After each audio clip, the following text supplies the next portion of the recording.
Hi, my name is Kate and welcome to my channel. Today I'm going to be telling you about my failed push-up challenge.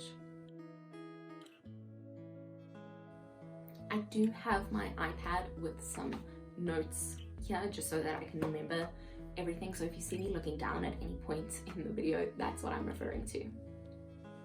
So let me start off by saying that this is a video that I wanted to film and upload weeks ago.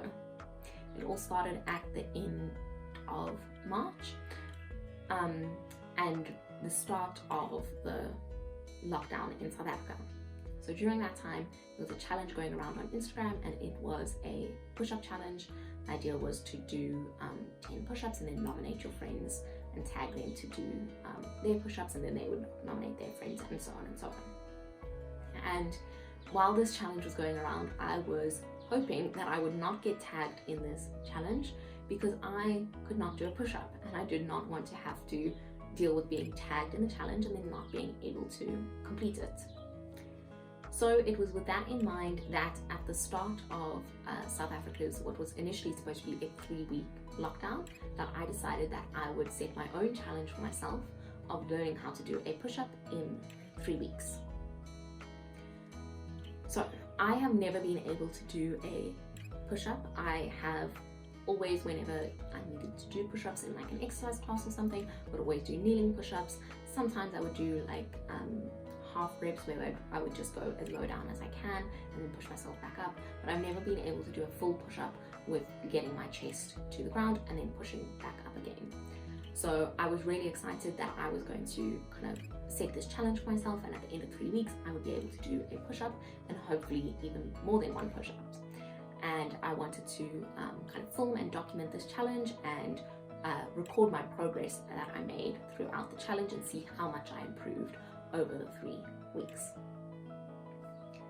With the challenge that I set for myself, I didn't make it a daily push-up challenge. I didn't want to put that much pressure on myself to have to do it every single day, and I wanted to give myself the chance to take a rest when I felt that my body needed it. But the goal was to do push-ups most days, hopefully only taking a rest day, 1 day a week, and every other day doing push-ups. I started off this challenge by doing 3 exercises. I was doing wall push-ups, so push-ups against the wall, where I was just focusing on trying to find the correct activation of my muscles. I was also doing kneeling push-ups, and then I was doing negatives, lowering down with as much control as I could manage, and then stopping and then pushing back up on my knees. So the idea was for every single day I would do those 3 exercises, and I would do as many reps of those 3 exercises as I could, and I would try and increase the number of reps that I was doing every single day until I got to the point where I was doing a really high number of reps, and hopefully once I was doing a really high number of reps, then I would be able to start doing actual push-ups and start training full push-ups. So that's exactly what I did. For 21 days, almost every single day, I did those 3 exercises, increasing the reps every single time that I did them. And finally, at the end of 21 days, I could not do a push-up. However, at this point, I was not too demotivated yet. It had been announced that the lockdown was going to be extended for another 2 weeks. So I felt, okay, right, this is the perfect opportunity. I can take another 2 weeks and work on my push-ups for another 2 weeks. And hopefully by the end of this extra 2 weeks, then I will be able to do a push-up, because I had been at least making some progress. I also at this point started adding in some incline push-ups as another exercise, and I decided to change my strategy a little bit. I had gotten to quite a high number of reps that I was doing for each set, but I was worried that with such a high number of reps that by the end of my sets I was getting tired and my form wasn't so great. So I decided that I would split my reps up into 3 separate sets and do more reps, but just spread over a greater number of sets so that I wouldn't be getting as tired during the set, and I could try and keep my form as good as possible. So I carried on, and for another 2 weeks I did my push-up exercises almost every single day. And then at the end of those extra 2 weeks, so after 5 weeks in total, I still could not do a push-up. had made a little bit of progress and my push-ups had gotten slightly better. I will be like adding in clips into the video, so hopefully you can see any progress that I have made. But I was honestly at this point getting really frustrated with myself and really upset because I felt like I had failed this challenge, and that I was just angry that I wasn't able to do a push-up yet. I felt that I was putting in the work and I was annoyed that I hadn't been able to achieve my goal yet. But despite the frustration, I still decided that I would carry on with this challenge and I would try and carry on doing push-ups almost every single day until I could actually do a push-up. At this point, I didn't set an end date for the challenge like I'd done in the previous 2 times. I just thought I will carry on working and I will carry on doing push-ups until I am able to do a full set of push-ups. I did decide to change my strategy at this point again.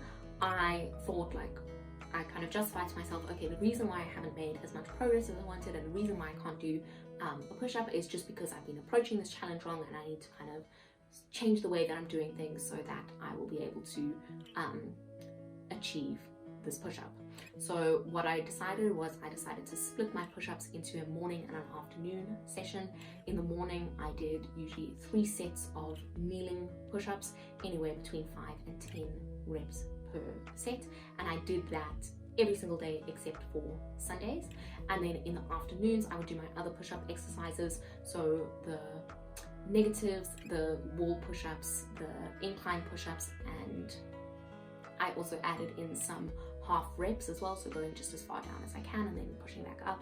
And I would do 2 to 3 sets of each of those exercises in the afternoons. And I felt that by splitting it up, I was kind of maximizing the amount of push-ups that I could do in the day without getting tired. And then I would do the mornings ones every single day, except for Sunday, which I was taking as a rest day, no excuses. And then the afternoon ones, I could kind of switch up which push-ups I was doing in the afternoons depending on how tired I was feeling. At this point, part of my frustration with the push-ups as well was that I felt like I wasn't activating the correct muscles, and I felt that these exercises weren't actually being that beneficial for me because I was not getting the correct engagements. Especially I felt my chest wasn't engaging at all and my traps were over engaging, so I was engaging too much in my traps, not enough in my chest and my triceps as well. So I really wanted to focus on like my form and my technique in order to try and fix that and get the proper activation. So I was focusing quite a lot on the wall push-ups to try and get the technique, and then I also added in some what I call floor contractions, because I realized one of the weakest points was at the very bottom of the push-up I wasn't getting the correct activation. So I was trying to kind of find at that bottom part of the push-up a little bit of a hold where I was trying to activate the correct muscles and see how that felt. So I added in some of those into my training. So that was in May when I made kind of those changes, and my routine at that point was looking like 3 sets of between 5 to 10 kneeling push-ups every morning except for Sunday, and then in the afternoons I was doing 2 sets of 10 half reps, so lowering as much as possible, 2 sets of 10 of the floor contractions, 1 set of 10 of negatives, 2 sets of 10s of the wall push-ups, and then 10 incline push-ups. And I was doing that afternoon portion, hopefully like usually between 3 and 4 times per week. So it was quite a lot of push-ups that I was doing at that point, and that carried on for most of May. And then after a little while, I still felt that I was maybe doing too many reps in each set and that I needed to reduce that. So then I halved the number of reps that I was doing and doubled the number of sets, giving myself more of a rest in between the exercises so that I could try and focus on that form and technique a bit more. So by that point, I was doing 4 sets of 5 of the half reps, 2 sets of 10 of the floor contractions, 3 sets of 5 negatives and then 2 sets of 10 wall push-ups. And that was the routine that I followed pretty much for May and for June. Then towards the end of June, I visited my biokineticist for the first time since the lockdown started. I didn't go to see her specifically because of the push-up challenge. I went to see her for other reasons, but because I was worried about my form and my technique and the muscle activation while I was doing these push-ups, I thought I would talk to her about it and ask her about it anyway. And when I saw her, she pointed out that my scapula were winging quite a lot. So I wasn't getting mainly the correct lat activation on my left hand side and the correct middle trap activation in order to secure my scapula properly, and as a result, as I was going down in the push-up, my scapula were winging. I'd kind of been feeling this myself. I'd been feeling the lack of proper activation, and I'd known that my form wasn't perfect, but I didn't think it was quite as bad as she pointed out. She took a video for me of what my scapula looked like in the push-up, and you could see that particularly the left one was winging quite a lot. The right one was not so bad. It was more of just a slight wing. And scapular winging is something that I've kind of had for most of my life. I have low muscle tone, so that has affected me during any sort of exercise that I do. It's something that I kind of deal with, and scapular winging is one of the symptoms. And in a lot of exercises where scapular winging would occur, I have managed to kind of correct my form, and with the proper rehabilitation exercises and technique, I've been able to stop the scapular winging from occurring. But I was just kind of pushing myself so much with these push-ups, trying to get to be able to do a push-up, that I wasn't focusing enough on that correct form and that correct technique, and as a result my scapula were winging, and my traps were also being overactive. So my traps were doing a lot of the work in the push-up instead of activating where I needed to be activating in my chest, my tricep and my lats. So then, based on the advice of my biokineticist, I changed up my strategy once again, and I ended up taking out all of the exercises except for the wall push-ups and the kneeling push-ups, because those were the ones where my scapula weren't winging as much and where I could control the winging better. And I also reduced the number of sets and the number of reps that I was doing to try and make sure that I was only doing reps with correct form and without the scapular winging. I started doing my wall push-ups in the mornings and then the kneeling push-ups in the afternoon, splitting it up like that instead of doing the kneeling push-ups in the mornings. But at this point, I feel like it's important to bring up that I was also starting to get a bit worse neck pain than usual from doing these push-ups, because my traps were so overactive in the push-ups. It was putting a lot of strain on my shoulders, particularly this right shoulder and into the trap here, and that was kind of leading up into my neck and giving me quite a lot of pain. I do have chronic neck pain and kind of upper trap and shoulder pain anyway, but I feel like this push-up challenge was kind of just exacerbating it and making it worse, especially because I was trying to really push myself so hard and was so determined to actually achieve the push-ups in the end.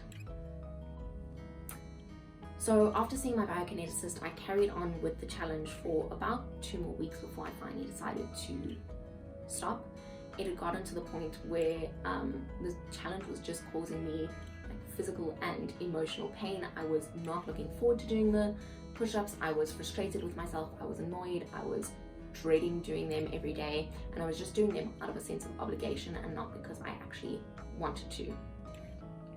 So it was quite hard for me because I'm not the type of person that likes to kind of quit or give up on things, but I decided it would actually be in my best interest to just end the challenge and not try and push myself and carry on with it until I achieved the push-up. And so I stopped. And I still cannot do a push-up today. If you ask me right now to do a push-up, I would not be able to do one. But even though this challenge is over for me, my kind of journey to one day achieving a push-up and being able to do a push-up is not. I will at some point get back to working on my push-ups, but I won't make it a challenge like I did this time. And hopefully one day soon I will be able to do a push-up or sets of push-ups. So yeah, I will be returning to training push-ups and trying to achieve one again, but I just felt like my body needed a break and my mind needed a break from all the pressure that I was putting on it, and this challenge had got to the point where it was no longer healthy for me. Thank you for watching this video. Please like it if you enjoyed it, and subscribe if you want to see more videos from me in the future. I know this video was probably a bit different from what most videos on topics like these are like. Usually it's all about like, oh, I managed to do this in 30 days, or I managed to learn how to do a push-up in however many days. But I thought I wanted to kind of share a different perspective of what it's like when you don't actually achieve the results of the challenge and you end up giving up. So I hope that this was like interesting or helpful for some people. I'll leave all my links to my social media down below, Instagram and TikTok and all of that, so you can follow me on there if you want to keep updated on other aspects of my life. That's all down there. Thank you so much for watching.